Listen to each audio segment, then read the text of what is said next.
మేము మీ ప్రెస్ ముందుకు వచ్చిన ఈ సందర్భానికి మాకుగా మేము ఒక పేరు పెట్టడం జరిగింది దీనికి ఈరోజు కార్యక్రమానికి. అదేంటి అంటే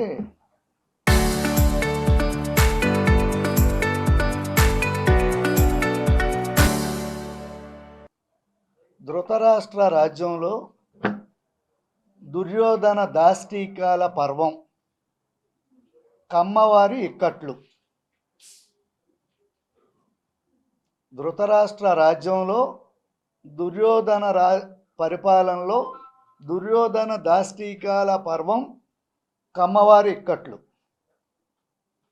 కేవలం ఈరోజు మేము ఈ దెందులూరు నియోజకవర్గంలో కమ్మవారి పైన జరుగుతున్న దాష్టీకాల గురించి, ఇతను ఏ విధంగా కమ్మవారి మీద దాడులు చేస్తున్నాడు, కమ్మవారి మీద దాడులకు ఏ విధంగా ప్రేరేపణ చేస్తున్నాడు అనే యాస్పెక్ట్ మీద మీ ముందు సాక్ష్యాధారాలతో సహా కొన్ని వీడియోస్ డిస్ప్లే చేసే కార్యక్రమంలో మీ ముందుకు రావడం జరిగింది ఈరోజు. దీనికి ముందుగా మేము ఇక్కడ నేను పాలాడుగు భాను ప్రకాష్ గారు, వారి వైఫ్ శ్రావణి, మేమంతా కూడా ఒరిజినల్గా మేము తెలుగుదేశం పార్టీకి చెందిన వ్యక్తులం. అయితే 1924లో ఆనాటి యువగాళం వాలంటీర్స్ 55 మందిని అరెస్ట్ చేస్తే ఆ 55 మందిని నేను బెయిల్స్ మీద తీసుకుని రాజమండ్రి సెంట్రల్ జైలు నుండి వాళ్ళని తీసుకుని ఆ రోజు రాజమండ్రిలో ఉన్న బోనమ్మ గారి దగ్గరకు తీసుకెళ్ళి 55 మందిని నేను అప్పచెప్పడం జరిగింది. ఆ రోజు నాతో పాటుగా ఈరోజు శాప్ చైర్మన్గా ఉన్న రవినాయుడు, నారా ప్రశాంత్ నాతో పాటు ఉన్నారు. వాళ్ళు అది ఏమి జరిగింది, నేను పార్టీకి ఏం చేశాను ఏంటి అనేది వాళ్ళకి కూలంకషంగా తెలుసు. ఎందుకంటే వాళ్ళ కేసులు చూసా, వాళ్ళు నాతో పాటు ఉన్నారు. ఆ రోజు మేము ఇంత చేస్తే సీన్ కట్ చేస్తే ఈరోజు మాకు తెలుగుదేశం పార్టీ నుండి వచ్చిన గిఫ్ట్ ఏంటి అంటే 5 పోలీస్ కేసులు, నా ఇంటి కూల్చివేత కోసం బుల్డోజరు నాకు వచ్చిన గిఫ్ట్. సో ఇప్పుడు ఏం జరుగుతుంది అంటే ఈ దెందులూరు ఎమ్మెల్యే ఒక బుల్డోజర్ పార్టీని ప్రమోట్ చేస్తున్నాడు. పార్టీని బుల్డోజర్ పార్టీగా మార్చే నేపథ్యం ఈ దెందులూరు ఎమ్మెల్యే ఈరోజు చేస్తున్నాడు. ఈ వ్యవస్థ కూడా ఎట్లా ఉంది అంటే అతి దారుణమైన, నాకు 56 సంవత్సరాల వయసులో ఇంత దిగజారిపోయిన వ్యవస్థనే నేను ఇప్పటికి చూడలా. నేను ఇవాళ ఈ బుల్డోజర్ పార్టీ పరిపాలనలోనే ఇంత దిగజారిపోయిన వ్యవస్థను చూస్తున్నా. దానికి నేను మీకు సాక్ష్యాధారాలతో సహా ప్రెస్కి ఇవ్వబోతున్నా. 5 కేసులు నా మీద పెట్టినట్లో ఒక కేసు ఇతని యొక్క అక్రమ మద్యం దందాలో నేను అడ్డం పడిన దానికి ఒక గిఫ్ట్. 2, అది ప్రశ్నించినందుకు గాను నా ఇంటి మీదకి బుల్డోజర్ వేసుకొచ్చిన దాంట్లో అతన్ని వదిలేసి నా మీద కట్టిన కేసు ఒక గిఫ్ట్. నన్ను పోలీస్ స్టేషన్కి తీసుకెళ్ళిన తర్వాత నా మీద ఇంకో SC ST కేసు కట్టించారు నేతల రవి అనే ఆయనతో, అదొక గిఫ్ట్. అవి అయిపోయిన తర్వాత నా పొలం దున్ని నా పొలం మీద 144 పెట్టించి అది నేను క్వశ్చన్ చేసినందుకు గాను ఒక వైలేషను, దాని మీద మళ్ళీ ఒక SC ST కేసు. ఇట్లా నాకు ఈ పార్టీకి కష్టపడి పనిచేసినందుకు ఈ బుల్డోజర్ పార్టీ నాకు ఇచ్చిన గిఫ్ట్ 5 కేసులు. ఇకపోతే నా భూమికి సంబంధించి కొంతమందితో వీడియో పెట్టించడం జరిగింది మా దెందులూరు భస్మాసురుడు. ఆ వీడియో చేసిన వ్యక్తులు పాపం వాళ్ళు మా నియోజకవర్గం వాళ్ళు కాదు, వాళ్ళకి మా భస్మాసురుడు గురించి తెలియదు. మీ ద్వారా వారికి కూడా నేను ఒక విజ్ఞప్తి చేయదలుచుకున్నా. అయ్యా, మీరెవరో నాకు తెలియదు, నేనెవరినో మీకు తెలియదు. మీ దగ్గర నేను ఆస్తి కొనలా, మీరు నాకు ఆస్తి అమ్మలా. నాకు ఏలూరు జిల్లా కోర్టు అమ్మింది. మీలో కొంతమంది కోర్టుకు వచ్చి కూడా కంటెస్ట్ చేశారు, కోర్టు యాక్సెప్ట్ చేయని విషయం మీకు తెలిసి ఈ ప్రెస్ సోదరులు ఎదురా మీరు అది కప్పెట్టి అబద్ధపు సంగతులతో ప్రెస్ మీట్ మీరు రిలీజ్ చేశారు. మీరు చేశారు. మీకు నేను చేసే విజ్ఞప్తి ఏంటి అంటే, మా భస్మాసురుడు చేతి కిందకి వెళ్ళిన దెందులూరు నియోజకవర్గంలో ఏ నాయకుడు ఏ కార్యకర్త కూడా భస్మం అయిపోయారు. ఆ భస్మం అయిపోయి అందరూ ఎడంగా జరిగారు. ఇక మీరు కొత్త వాళ్ళు వచ్చారు, మీరు కూడా ఆలోచన చేసుకోండి, మీరు రికార్డు వెరిఫై చేసుకోండి. నేను జిల్లా కోర్టుకి స్వయంగా డబ్బు కట్టి నేను చేశా, కొనుక్కున్నా. మీకు అభ్యంతరం ఉంటే అదే కోర్టుకి వెళ్ళండి, కోర్టును క్వశ్చన్ చేయండి. నేను చేసిన తప్పు అయితే కోర్టు ద్వారా మీరు తీసుకోండి. మీ భస్మాసురుడు అనేవాడు ఈ 2.5 సంవత్సరాలు దాటితే మీకు కనపడ్డం వినపడ్డం. కానీ మీరు నా మీద నేనేదో భూపాకాసురుడు అని వీడియోలు పెట్టారు. దానికి మీ అందరికీ ఆ యూట్యూబర్కి కలిపి 5 కోట్ల రూపాయల నష్టపరిహారానికి నేను మీకు నోటీసులు ఇప్పించడం జరిగింది. మీరు పాపం ఆ నోటీసులు పట్టుకోవడానికి కూడా భయం వేసి మా అడ్రస్ ఇది కాదు అని చెప్పి రిటర్న్ చేశారు. ఎప్పటికైనా ఈ ప్రెస్ ద్వారా మీకు నేను చేసే విజ్ఞప్తి ఏంటంటే, బేషరతుగా క్షమాపణ చెప్పండి ఆ వీడియో పెట్టినందుకు. లేదా 5 కోట్లు కట్టడానికి కోర్టు మెట్లు ఎక్కడానికి మీరు సిద్ధంగా అండి. మిమ్మల్ని ఏ భస్మాసురుడు కాపాడుతాడో చూసుకోండి. ఇకపోతే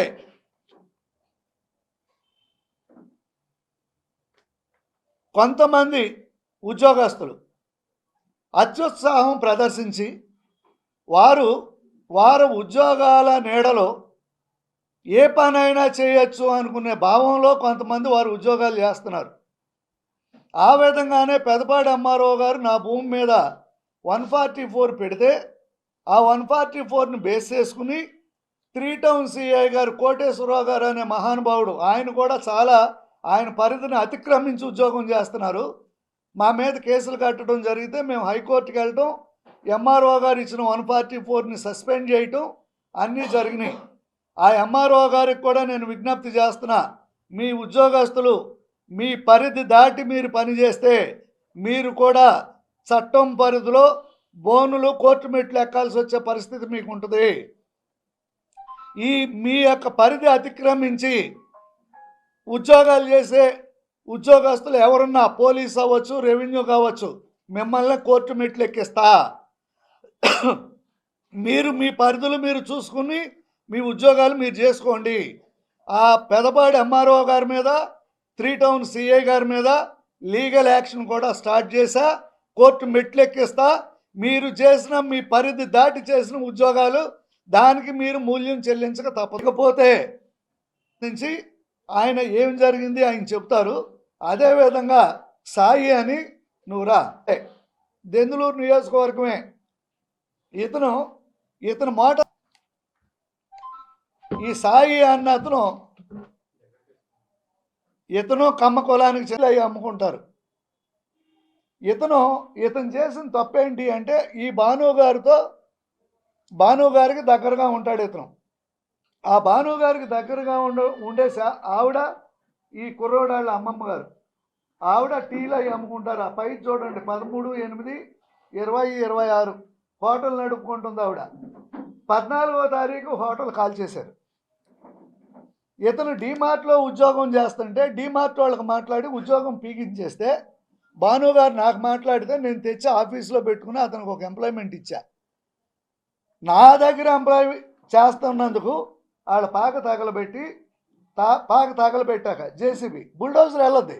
బుల్డోజర్ ప్రభుత్వం, బుల్డోజర్ పరిపాలన కదా మాది. ఇదిగో అదే రోజు మధ్యాహ్నం ఆ హోటల్ బుల్డోజర్తో పాటు మొత్తం రిమూవ్ చేసేస్తున్నారు. ప్రతి కమ్మాడింటికి తిరిగి నీ కన్నీటితో వాళ్ళ కాళ్ళు కడిగి వాళ్ళ దగ్గర ఫండ్ పొంది నువ్వు ఎలక్షన్ చేయించుకుని నువ్వు ఎలక్షన్లో గెలిచిన తర్వాత ఈ కమ్మారంతా కూరలో కరివేపాకు అవుతారా నీకు? నీ పల్లకి మోసే బోయలుగా కమ్మారు బతకాలా ఈ దెందులూరు నియోజకవర్గంలో? నీ ఆర్థిక అవసరాలు తీర్చే బానిసలుగా బతకాలా నీకు ఈ దెందులూరు నియోజకవర్గంలో ఉన్న కమ్మవారు అని అడుగుతున్నా నేను. ఈ రకమైన పరిస్థితి దెందులూరు నియోజకవర్గంలో జరుగుతుంటే సాటి కమ్మారందరికీ ప్రెస్ మీట్ ద్వారా మేము విజ్ఞప్తి చేస్తున్నాం, తెలుసుకోండి. ఇవాళ పోతే వీళ్ళు పోయారులే అని మీరు అనుకుంటే 1 by 1 వరుసే చెయ్యి కలపండి. మీరు ఇటువంటి దౌర్జన్యాలను ప్రతిఘటించండి, పార్టీకి మంచి చేయండి. అదేవిధంగా ఒక కమ్మారే కాదు, ఈ నియోజకవర్గంలో ఈ బుల్డోజర్ పార్టీ పరిపాలనలో ఏ కులము బాగోలా. వచ్చే ప్రెస్ మీట్లో ఇంకొక సామాజిక వర్గం మనుషులతో వాళ్ళు ఏ విధమైన ఇబ్బంది పడుతున్నారో వచ్చే ప్రెస్ మీట్లో మీ ముందుకు వస్తా. దీనికి సంబంధించి వీరు చెబుతారు ఏమేమి జరిగిందో. గోండాలు ఏ విధంగా లాక్కొచ్చి బయటికి తీసుకొచ్చి ఆయన కొడుతూ, ఆయన కొట్టి ఈ రోజుకి కేసు కట్టలేశారు కదా. భాను గారి మీద ఎస్సీ ఎస్టీ కేసు కట్టిన గొప్ప పరిపాలన ఈ దెందులూరు నియోజకవర్గంలో జరుగుతుంది. ఈ పోలీసు వ్యవస్థ చేస్తుంది. ఈ వ్యవస్థ కూడా, ఈ నియోజకవర్గంలో ఈ వ్యవస్థ కూడా ఒక్క వ్యవస్థ పనిచేయట్లా. ఎమ్మెల్యే సై అంటే బహు అంటున్నారు వీళ్ళు. అదేవిధంగా ఎమ్మెల్యే చెబితే బహుమానం మురిగే కొన్ని కుక్కలకు కూడా చెప్తున్నా, అయ్యా మీరు కూడా గుర్తుపెట్టుకోండి, 2.5 సంవత్సరాలు అయింది, ఇంకా 2.5 సంవత్సరాలే. పదవి లేకపోతే ఇతను ఏం చేస్తాడో మీ అందరికీ కూడా తెలుసు. ఈరోజు మీరు బుల్డోజర్లు వేసుకుని జనం ఇళ్ల మీద పడితే రేపొద్దున మీ ఇళ్ళకి ఎన్ని బుల్డోజర్లు దిగుతాయో కూడా మీరు చూసుకోండి. ఆ విధంగా చూసుకుని జాగ్రత్తగా నియోజకవర్గాన్ని ప్రశాంతంగా ఉండేటట్టుగా, అందరం బతికేటట్టుగా మీరు కూడా ఎమ్మెల్యే చెప్పాడు కదా అని మీరు ఇళ్ల మీద పడటం తగ్గించుకోకపోతే మిమ్మల్ని భగవంతుడు కూడా కాపాడలేడని చెప్పి పత్రికాముఖంగా తెలియజేస్తున్నాను. పాలడుగు భానుప్రకాష్ గారి వైఫ్ని ఆయన పైన ఏ విధంగా దాడి చేశారనేది మీరు చూశారు. దాడి చేయాల్సిన అవసరం ఏమొచ్చింది ఆయనకి? ఆయన మోటార్ కట్ చేశారు, తాగి మాట్లాడుతున్నారని అన్నారు. ఆయన తాగి మాట్లాడతాను అన్నప్పుడు వచ్చిన ఆయన మోటార్ వేసి వెళ్ళారు. మీరు వేసినప్పుడు మీరు మాట్లాడాలి కదా, మీరు వచ్చి మీరు అడగాలి కదా. గ్రామ పంచాయతీ ఉంది, గ్రామ సచివాలయం ఉంది, వాళ్ళందరితో పిలిపించి మీరు మాట్లాడాలి కదా. మాట్లాడాల్సింది పోయి ఊరి నుంచి జనాలు తీసుకొచ్చి కొట్టిస్తారా? ఎంతమంది కొట్టిస్తారా అలాగ మీరు? ఏం చేశారు? ఆయన 23 సంవత్సరాల నుంచి ఆయనతో ప్రయాణం చేశారు. మాకు పచ్చ జెండా అంటేనే ప్రీతి. నారా చంద్రబాబు నాయుడు అంటే చాలా ప్రాణం. ఆయన కానీ నేను నా బంగారాలు అమ్మేసాం, పొలాలు అమ్మేసాం, అన్నీ తాకట్టు పెట్టి ఆయనకి ఇచ్చాం.